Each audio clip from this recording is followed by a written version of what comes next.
things that are important for world health are important for us all. 1 billion people who live with less than $1 a day. This is really staggering. Some countries you may have 1 doctor per 50,000 population.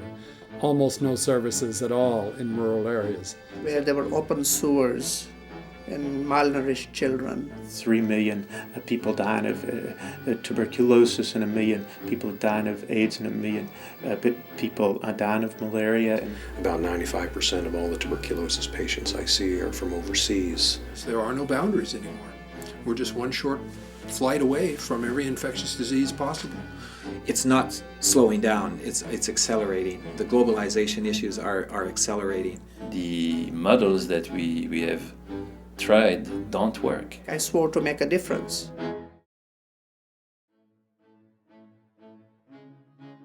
About 5 years ago, we never really mentioned the word global in terms of this phrase of global health. It was just all international health. And international health was basically related to aid and international development, whereby the rich countries would assist the poor countries. In using the term global health, we're looking at things from a different point of view. What we're doing is thinking about the entire human population as part of one global community. I'm talking about the interconnectedness that we all have, and the responsibility that we all have within that interconnectedness. These health issues, which transcends national borders, politics, culture, race, and that are of common concern.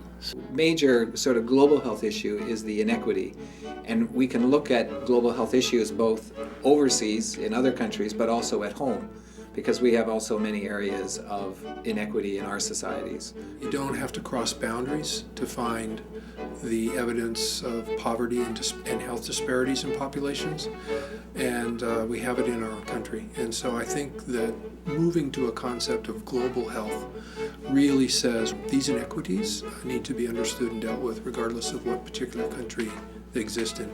And there's many inequities in education and housing and transportation and the rest of it. But our thing is health. And if you don't have good health, it doesn't matter how much you have in the rest of the resources. I would say the global health was probably on the back burner for too long. There was always the pot simmering in the background, but very little organized activity. It was in 1990, got together and thought about the idea of forming a consortium, particularly dealing with international health issues as it related to the faculty and the students that we were training. In this regard, I think that this organization is unique because we are focusing very much on education. It's not about just physicians, medical students. It's to be more inclusive of the team that provides healthcare, the nurses, the physician assistants, people in public health background. Global Health Education Consortium is a broader concept for the participants. There are people with very different priorities, but they're all complementary. There are people who are interested in working with resident physicians. There are people who are interested in research and publication. Many different, but basically overlapping interests in international health. GHEC is a forum by which educators can exchange experiences. What worked, what didn't work. Very talented people who have really quite a bit of experience by working both here and having had some experience abroad as well. I've met several people who say, if you need something, call me, and I've picked up the phone and called them. It's really the bringing together of people in a variety of different healthcare educational settings and delivery settings with varieties of expertise. We're all in this together, and that we all can work positively. And that's what I think GHEC now is working toward. What really gets me excited about GHEC is the possibility of making our nuts and bolts educational programs for our students work better. Global Health Education is trying to prepare students, residents, faculty, health workers of all types how to work in disadvantaged situations, to work across cultures, across language barriers, across social, economic, and cultural barriers. There is really not enough interdisciplinarity within the health sciences and also with the social sciences.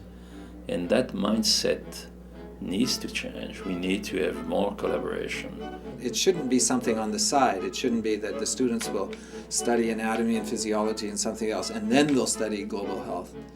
No, it should be an integrated concept in which it would be taught in all the different subjects. We have created an institution where students and faculty interact with each other, trust each other.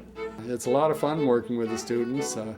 They stimulate, delight, and terrorize me all at once. But I do think that in time, if we're able to develop a global health curriculum as a model, then this model would be of value to any school, medical school, public health school. What content should be taught? What are the standards we should hold our students to? How can we evaluate their performance, not only in what they remember, but how they actually work in clinical and field situations? All these kinds of things will be real important. If we make more humanistic and socially conscious physicians, then we're making a difference. You know, that's the name of the game, kind of. We want to have our newly trained health professionals be the best that they can. I think what would define us, our generation certainly, is really what we have done in view of this appalling inequity. If you can improve the health of the world, the spirit of the world, the soul of the world, you have achieved a lot.